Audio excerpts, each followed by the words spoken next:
You again with the camera. Yep. That's all right. David's trying to figure out what he's going to do with his stuff. Uh-huh. Well, I'm just digging through more things and see if I have any options. So today we're going to go back to David's section. And Oh, are we? What are you looking at? we're looking at this middle section here. Oh, the advertising icon stuff. Yeah. Real advertising icons. Just saying, Funko. Those And are the real deals. at the top here, you'll see that he has some Pillsbury. Let me see if I can zoom in. Some Pillsbury Doughboy family. Yeah, Pillsbury playthings, and those were sold out of the Sears catalog in like 1975. Most of it. A lot of advertising stuff, a lot of mail-away stuff. Some of it's actually really hard to find. These two are pretty easy. You could probably go on eBay and pick these up pretty cheap. Yeah. The rest of the stuff is kind of difficult, especially this sealed playhouse. That's the original cellophane. This has never been opened. And they're finger puppets. And there's that set, and there's another set similar to this one with different characters that I don't have. And if you could see it, it's a whole family here. You got I guess mom and dad there, and they got a couple of little kids. Yeah, grandmama and grandpapa. Oh, okay. See? Grandma and grandpa. And there was an uncle, finger puppet sized, that came with a little car. It was Uncle Raleigh, I think his name was. That's like the grail of the set. I mean, this one is expensive enough, but the Uncle Raleigh is ridiculous. And since you were looking here, I ran and grabbed the sleeve. This is one of the sleeves for the grandmama and grandpapa. So this was in the closet. You see Sears catalog number. Yeah. And basically they would just pop that in the sleeve and put a label on the back side and mail it to you. Or pick it up in the store. Then we're moving down here to these. We got Star-Kissed Tuna. These are the product people. Okay. And these were made, this series is 2 series. This is the first series made in 1975. And General Mills actually even advertised these on the cereal boxes in 75 and 76. And this is notoriously difficult. That set is practically impossible The Campbell kids. to put together. Still in the boxes. Series 1 goes from Charlie Tuna to the Blue Pop. And Series 2, 1976, goes from Jolly Green Giant to the Yellow Pop. Okay. And that's a complete wave of 1976. And there's one missing from 75. Oh, which one is missing? Frankenberry. Okay. That's the only one I don't have. And this already is probably one of the nearly most complete box sets in the United States. Isn't that a little eccentric? Not really. I've been putting this set together for about 15 years. Trix Rabbit here in the box, this is the only one I've ever seen in the box, is this one. And I check daily, trade shows and even daily eBay searches. This is the only one I've ever found in the box. Booberry, this is one of 3 I've ever seen for sale in 15 years. And this one is in the best condition of those. Same thing goes for these, and often when you find these, they're in shipper boxes. So basically a loose figure like this one, and you can find these loose. And he's just a little squeezy toy. Yeah. But you can find them loose, but they were also available in like a plain cardboard shipper box with just the name of the character. But finding them still sealed like this is tough, except for the Campbell kids. For some reason, these are always around. No, okay. Yeah, they must have made tons of them, but during the 70s and 80s, there was a big swing on advertising for the Campbell kids, and they produced tons of stuff for them. And they have 2 waves of the Snap, Crackle, Pop. Yeah, they made them twice. These show up every once in a while, yellow boxes, but the first wave blue boxes are tough to find. Yeah, still sealed. And their poses are different. Yeah, they changed the pose. Okay. Little Lulu's a tough one, too. And this little orange one. Florida Orange Bird's from a different company, as is the Little Sprout. He looks like he goes with this, but he was actually made by a different company. Okay. Then we're going to move down here to hold on one second. Let me turn this chair. Oh, you want to sit? Yeah, so I can get a better angle. Okay, so now we're moving down to McDonald set. Yep, that is made by Remco in 1976. And they're basically like these Mego size action figures. Mm-hmm.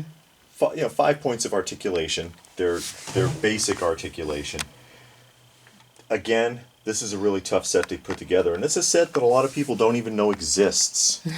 This was not made by Remco. That was actually creepy. That was actually made by Hasbro. Hard to find him still sealed. But the Remco, that is the whole set. They only made 7 figures. Okay. And I really like these. And this is solid, too. These card backs are really solid. Mm-hmm. And they're hard to find cases for, too, because the depth, I mean, this is 3.5 inches deep for the Officer Big Mac, for example. You remember going to McDonald's and playing on their little play set where you had the jail and the slide? Back in the 70s and 80s, for those of you who don't know, McDonald's and Burger King were very child-oriented. They had themed playgrounds. They had people would come to the McDonald's dressed in the outfits. They did a lot of stuff that they just threw out. I mean, when Starbucks got popular, they tried to turn McDonald's into a coffee shop, and now that's what you got. But I always loved this series. You ever had a McDonald's birthday? No. I never had a birthday. Hell, I never had a birthday party. I went to a McDonald's birthday. I can remember one time, and you got a Happy Meal. You either got the hamburger or the cheeseburger, and then they gave you a cake. Uh-huh. And of course, you went outside and you played on the playground. That's my, I got the vintage, this is an 80s. Hold on a minute. Okay. I was trying to get some slow shots. Yeah. This is an 80s, or 1983 McDonald's Corporation Grimace. Mm-hmm. Just thought he fit in nicely there. And then the Knickerbocker, I think it was Knickerbocker, wasn't it? Yeah, Knickerbocker Magical Burger King. He's still in the box. Mm-hmm. He's unplayed with. And basically, he's just a big doll that you can do some magic tricks with. This is a 90s reissue of the Pillsbury Doughboy, still sealed. Yeah. A tribute to the original one. And then you got a Kool-Aid thermos. Yeah, 70s Kool-Aid thermos. It was a mail-away offer from Kool-Aid back in the day. Okay, and we're going to go to one more little section over here. That ain't a section. Yeah, hold on, let me go on this side. Not you got really. some Pee-wee. Well, they're not advertising it characters, but there's just these you little... remember Pee Wee Herman. Yeah, Pee-wee's Playhouse. I used to watch that. The talking and non-talking. They want to make sure you know what you're getting yourself into. Uh-huh. And they're just wired dolls. You can pose them because they have wire frames inside of the bodies. And yeah, he still works. Pee-wee's Playhouse. Pee-wee still talks. Pull string talker, not battery operated. Okay. But let me see here. Hello, I'm Pee-wee Herman. Hi Pee-wee. How you doing? Doesn't sound like Pee-wee. Well, I mean. And who's this guy? Oh my God. That is like Holy Grail territory right there. Oh yeah. Ideals Zog the Terrible, 1977. Mm-hmm. Still sealed in the box. Mm. And very few people know about Zog, and I think even the ones who do have never seen him in the original box. Mm. It's an electronic toy. It took like about 1 million C batteries, because that's what you did back in the day. The gun's down in there. It's still wrapped up in the cellophane, if you can see it. Yeah. You never see him with the gun. Usually you see him loose and broken and missing parts.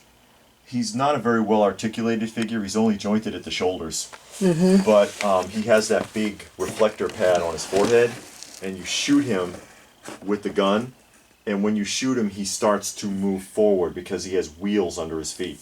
Okay. When you shoot him a second time, he falls flat on his face. So you kill Zog.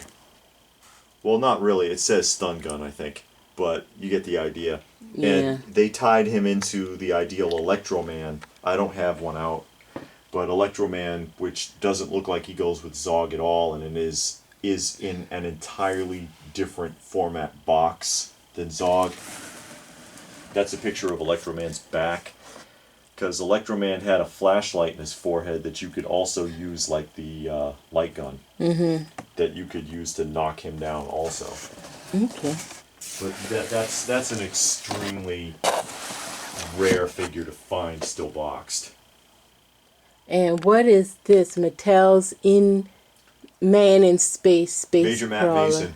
Oh. Yeah, Major Matt Mason was kind of like a bendy action figure made in 1967 by Mattel, 1967, 1968. And I used to have the whole set, you know that old hat. Yeah. It was part of the collection that I was ripped off for. But that's the space crawler battery operated vehicle for him. They had a bunch of astronaut accessories, and that's just one of them. Okay. Then we have one more figure we're going to add to this segment. And that is over here. Let me see if I can get over there. You could Got walk so around much. the other way. Yeah, let me walk around. I don't know what you're doing. I don't know either. Making things complicated. Well, I was trying to get on that side because there's more light and space, but I'll bring it around. No, you can take it out. Yeah, I'll just bring the figure and set it over here. Okay. Okay, so. That's Bodhi and Warrior from the LJN Photon series. Photon was like laser tag, or rather laser tag was like Photon, because I believe Photon came out first. Laser tag just kind of surpassed them. And on Saturday mornings, they had a live action Photon show. And to promote the toy, the harness and helmet and laser pistols and stuff. And they made these figure 2-packs. The figure 2-packs still in the box are a nightmare to track down. This is probably the easiest of the three. You rarely ever see these in the box. Usually they're loose. Photon didn't make, or rather LJN didn't make very many of these, probably because the show got canceled. Okay. Alrighty. I think that is it for today's walkthrough. Of course, we are still on lockdown due to the pandemic. Yeah, sure. Due to the pandemic, we're still on lockdown, and we're doing little mini tours. We're taking our museum and we're going section by section, taking it in bite-sized chunks just to show you, keep you entertained, and hopefully you won't pass out from boredom. And, inspire you a little bit maybe, because that's one thing. I do have like a really wide, almost kind of an odd range of things. Yeah. And I often have stuff like when I do the showcase videos, people have either never seen it or they don't, or it sparks a memory. They're like, oh my God, I don't remember, the last time I saw that was in the 70s, or I didn't know they made those, or something like that. And so, maybe something else that you could potentially collect or take an interest in. What sparked your interest in doing a museum? What gave you that inspiration, the motivation to say, hey, you know what? I'm going to take a big section of my basement that my wife could use as a sewing room and make it into a... You have a sewing room. Yeah. And make it into a... See that attitude right there? I built that sewing room. Yeah, you did. Yeah, but seriously, where did you get the inspiration? Well, I mean, the thing is, really, you get so much. I mean, you can collect, and it's a huge problem with collectors is space and being able to display and everything. And you got all that stuff. You'd like to be able to look at it sometime without opening 50 totes. And maybe it'd be nice also if you're trying to complete a set and can't remember if you got something. Have you ever done that? Where you can make a database like I did. Yeah, you could do that, but I mean, it's nicer to see it.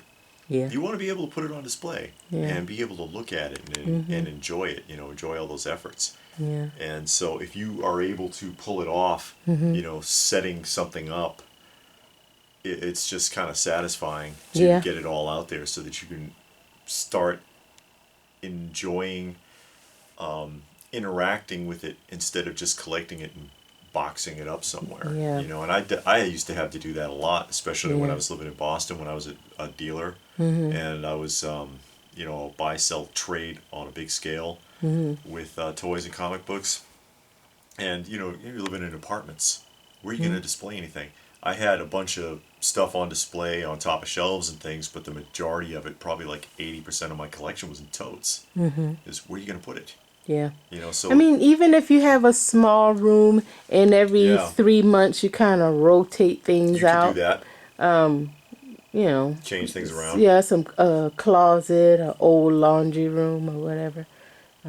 Whatever you have. I mean, you just have to do what you have to do. Yeah. Do the best you can with what you got. Yeah. Well, I think that is it for today. Thank you, David, for taking the time to walk us through another section in your museum. Okay.